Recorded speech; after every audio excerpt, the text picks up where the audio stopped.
Welcome back to Chow Time Pod. It's your host, Red.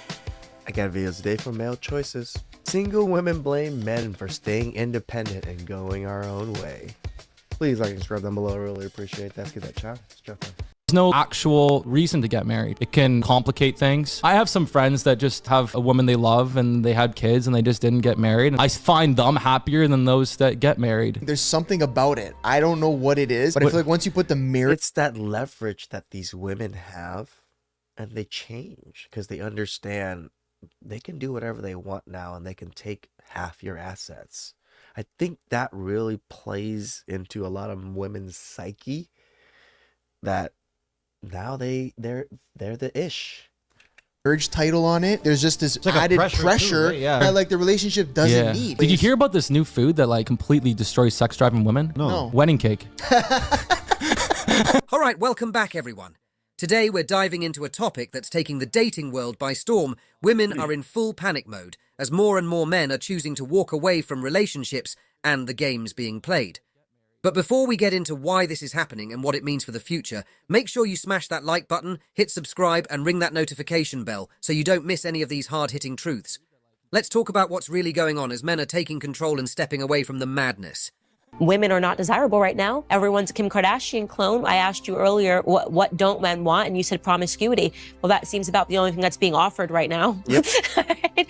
When I open my Instagram and I've got butt cheeks and I'm going, people are like, I don't understand why no one wants to marry. This woman's been married 4 times. I'm like, well, I can understand it, because even if men think they want it in the short term, when you see a girl, she's half naked, she looks good. Yeah, sure, you probably do want And to. I think this is what happens too, because us men, we still want women, especially in the short term, even if they have the BBLs, the lip fillers, the Botox and all that, we'll still want them for the short term and just blow through them. And women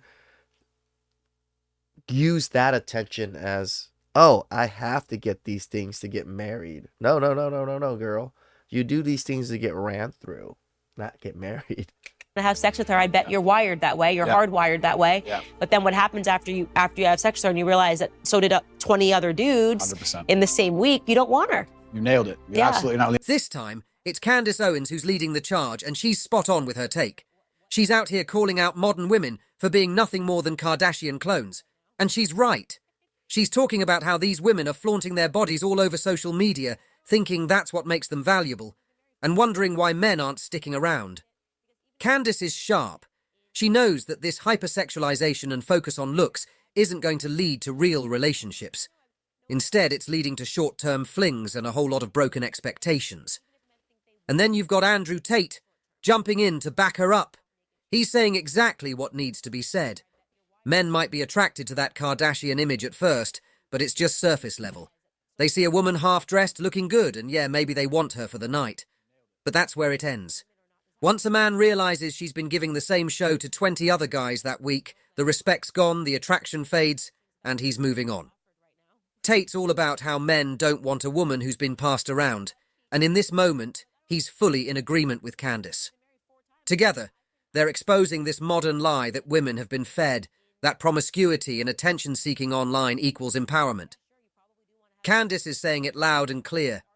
It's not. It's actually devaluing these women in the eyes of men who want something more than just a one-night stand.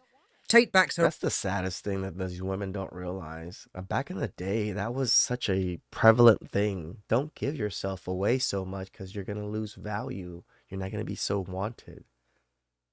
I grew up knowing this from my mom and from like all my aunts about women. How do women not know this about themselves? Her up by reminding everyone that men want exclusivity. They want something that feels unique and special, not something that's been passed around the block. So, in this conversation, you've got Candace Owens leading the charge against this Kardashian-era culture, and Tate coming in with his no-nonsense, raw agreement. They both see the same issue. These women are confusing attention for value, and that's why they're struggling to find real, long-term commitment from men. It's a powerful combination of perspectives, and they're absolutely right. You can be desirable in the short term, but without self-respect and exclusivity, no man is sticking around for the long haul. So I just did a little video asking men's opinions on dating and whatever. And If I can hook up with a woman for free on Tinder, why do I need or want a wife and kids? To get cheated on, it's not worth it for men. And this right here was such a common response. And if this is how like 80% of men are viewing dating, and my negative aspect on dating and how females view it, because we exactly know that this is going on, that men will pretty much, why settle down if they can get cheated on, as opposed to just screwing everyone on the dating apps and not having to put in any time, effort, or pretty much anything that involves an actual long-term relationship. So if men view it this way and then women have their skewed like way of thinking about dating, it's just this vicious negative cycle of dating, and this is why we're all doomed, men and females. Somewhat agree. Can we change this? Let me tell you why she's mad. Because this guy's spitting facts. He replies to her video and lays it out. Why should men commit? Why should we even bother getting married if women are giving everything away for free? There's no reason for a man to step up and commit if you're out here just sleeping around, handing out exactly what he wants with no effort. And here's the truth. If you give guys what they want right away, they don't have to put in the work, they don't have to stay, and they don't have to commit. Yep. Women are constantly talking about wanting serious relationships, but if you're out here But then they give it away so quickly and easily to certain men. giving it away to every guy who shows up, why would any man take you seriously? The truth stings, and that's why it makes her angry. She knows he's right. Hey everyone, welcome back to the channel. Modern woman gets salty over men not committing anymore. Let's start right away. This is my official announcement that I'm entering my single girl celibacy era because dating is horrendous. It's never worked for me. I've tried meeting people in person.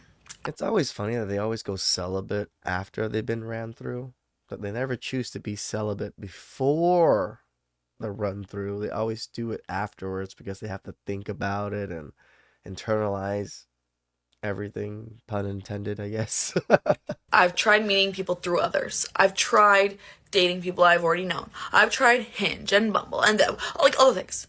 Nothing works. And you know what? No matter what you say, Have you tried approaching men and complimenting them and, maybe showing that you have interest? like looking for short term, looking for long term, looking for a life partner, blah, blah, blah, whatever.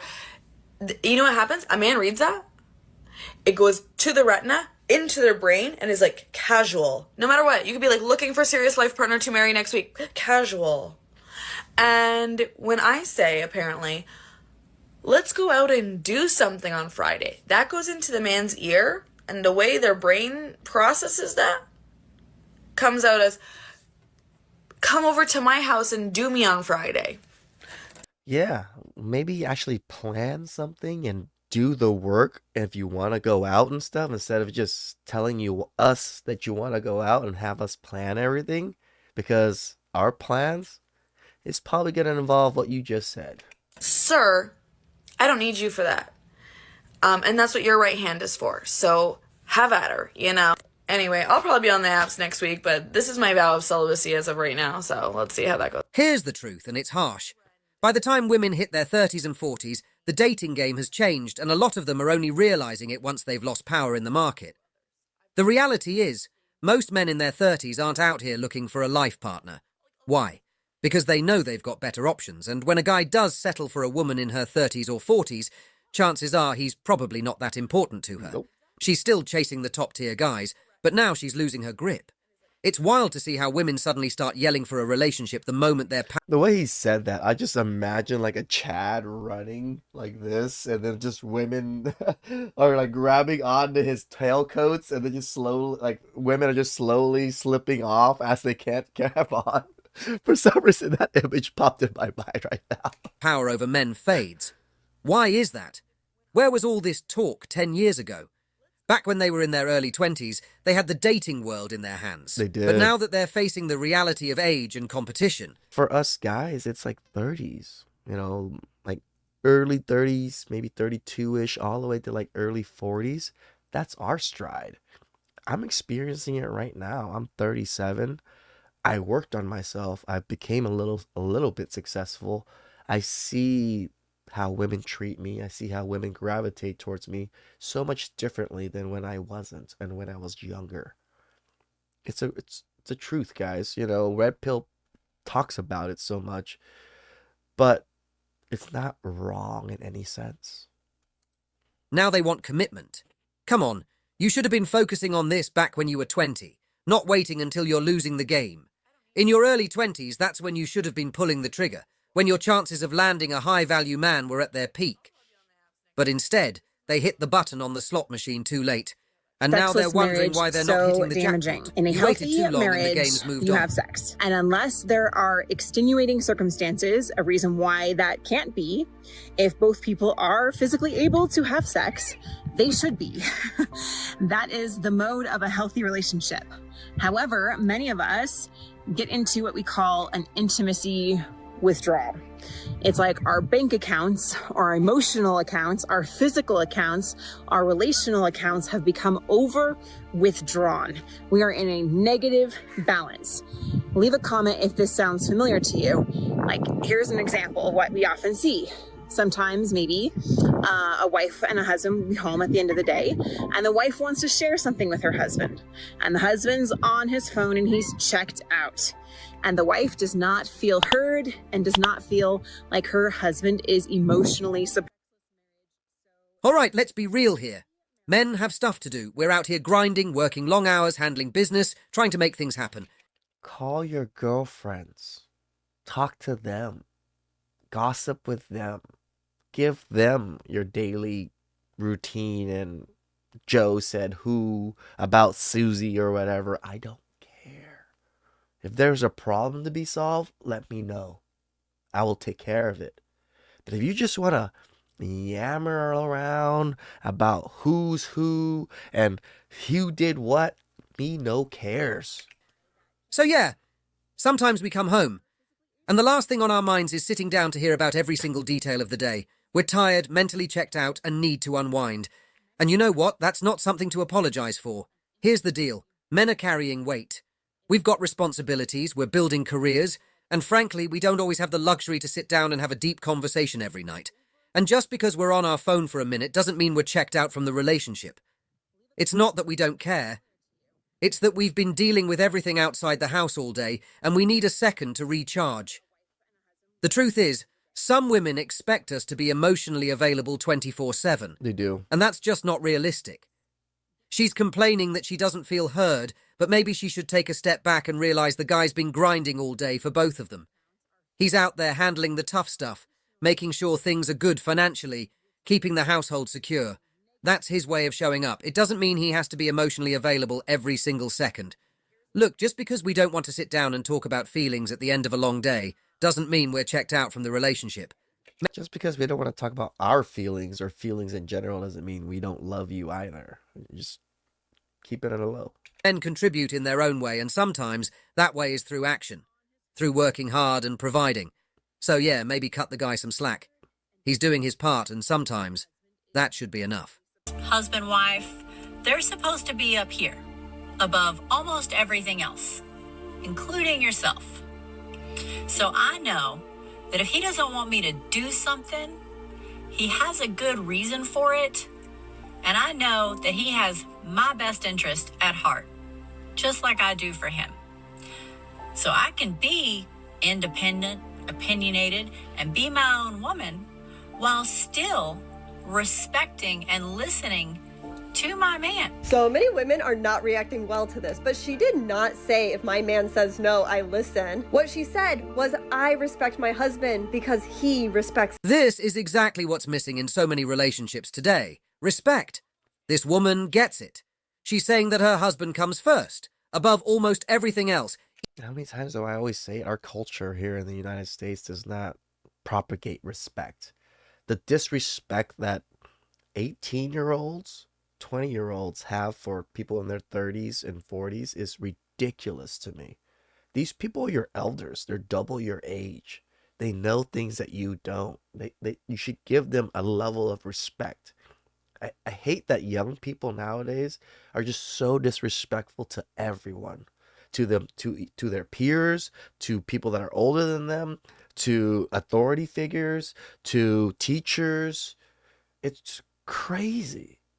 Can we get back to some base level of respect and cordialness with each other. Even herself sometimes. And guess what? That's how it should be. A relationship is about mutual respect and understanding that your partner has your best interest at heart. She's not out here saying, I just blindly follow my man.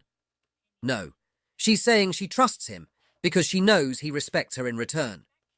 Too many women today are quick to throw around the idea of independence like it means never listening to their man. But that's not independence. That's stubbornness. This woman's saying she can be independent, have her own opinions, be her own person, while still respecting her husband's decisions. Why? Because she knows he's got her back, that he's looking out for her best interests. It's about balance, people. She's not losing her identity by respecting him. In fact, it's the opposite. It's because of that mutual respect that their relationship works. Damn right. But here's the issue. Too many people, especially some modern women, don't like hearing this. They don't react well because they've been conditioned to think that listening to your man is somehow a weakness. It's not. If your man respects you and you trust him, there's nothing wrong with taking his opinion seriously. Ladies, if your guy is making decisions with your best interest in mind, why wouldn't you trust him? This woman gets it. She understands that being a strong, independent woman doesn't mean disregarding her husband. It means knowing when to listen, when to let him lead, because a real man is always going to have your best interests at heart. That's what a partnership is supposed to be about. Time where you felt that you failed, that you learned a valuable lesson from? That's such a hard question. Getting divorced was a big lesson. Okay. Yeah. How come? What happened? For a long time, like in your 20s and 30s, like getting married was a big goal, and I got married. And then I realized that that's not everything. And what I learned through being married was that knowing who you are, knowing your values, and knowing your non-negotiables is so much more important than anything else. It could be more important than the person that you love. And that was a huge lesson for me. So do you think you didn't know yourself before getting married? I think I didn't really know how important my values were to me before I got married. What is true love? This sounds so dumb. Love like, in your opinion? When I find out, I'll let you know. Why did it not work, if you don't mind me asking? Because I wanted to work so much that I was willing to overlook aspects of him and myself that didn't align with my true values. And that's why. All right. So here we've got a woman opening up about a tough subject, divorce. She's talking about how getting married was such a huge goal for her in her 20s and 30s, something she thought would be the pinnacle of her life. But what happened? She realized after the fact that marriage isn't everything. That you actually have to put in work. She learned a big lesson that knowing yourself, your values, and your non-negotiables is way more important than just being in love or hitting some relationship milestone. Now, from a man's perspective, this is something we've seen time and time again. Yep. People jump into marriage thinking it's the next step, but they don't take the time to really figure out who they are or what they stand for. She admits she didn't fully understand the importance of her values before tying the knot. That's a huge mistake. And it's not just women making this mistake, men do it too. Yes. They get caught up in the idea of marriage, of being with someone without really considering if their core values align. And here's the key point. She says she wanted it to work so much that she was willing to overlook red flags, both in him and in herself. That's a dangerous game. If your values don't align, This is why I say it sounds so dumb to put yourselves in these positions. I get it and somewhat don't get it, because I married my ex-wife when she was young and I was young, and this is why one of the things she actually said. She didn't know herself. She said that she built herself, which is with me, and that's all she ever knew. She doesn't know anything else, and she feels that she doesn't have a personality outside of our relationship. I don't really understand that personally, because I've grown throughout the relationship. It didn't really change how I felt about everything and how I wanted our goals to be set, how to have family and stuff like that. But amount of wanting it to work is going to fix that. Men know this too. You can't just power through fundamental differences. You tried. Love isn't enough and if you're not failed. on the same page about what really matters. She learned the hard way that compromising on her non-negotiables led to the downfall of her marriage. What's interesting is, when she's asked about true love, she admits she's still figuring it out. And that's a strong point here. Too many people think they know what love is, rush into commitments, and only realize later that they didn't fully understand themselves or the relationship. That's why so many marriages fall apart. because people don't take the time to really know themselves before jumping in. So guys, take note. Don't get caught up in the societal pressure of getting married just because you think it's the right thing to do. If you don't know who you are, what your values are, and what you absolutely can't compromise on, you're setting yourself up for failure. It's not about finding the perfect person. It's about finding the person who aligns with your values and your vision for the future. Otherwise, you're just setting up both of you for heartbreak down the road. We were separated because I was having a panic attack and he was my safe person. Him coming to pick me up, even though I was the one divorcing him. I completely understand this. I did it several times. I struggle with the sadness of the decision, but it was needed. So your ex-husband is needed, but he's your ex-husband. Mine didn't come. I go through them alone now, and it hurts every time. There is a disconnect happening where women are leaving their men, yet expecting them to stay and keep performing their husbandly duties. Do you think if he called her having a panic attack that she'd even pick up the phone? Being expected to constantly provide and care for people who have given up on them is not good for men's souls and their growth. It is beating them down mentally. Even if it's not your intention, it is so incredibly manipulative to break up with a guy. Manipulative. I talk about respect a lot, and I'm not saying that everybody deserves respect in some way, shape, or form. No, I'm saying you should act in a respectful manner towards everybody else. Because if you expect to get respect back, and you're not respectful, how does that even work? That means everybody's just going to be disrespectful to each other because no one's respecting each other. You see where it goes? Please express them below. I really appreciate that. Catch you guys next time.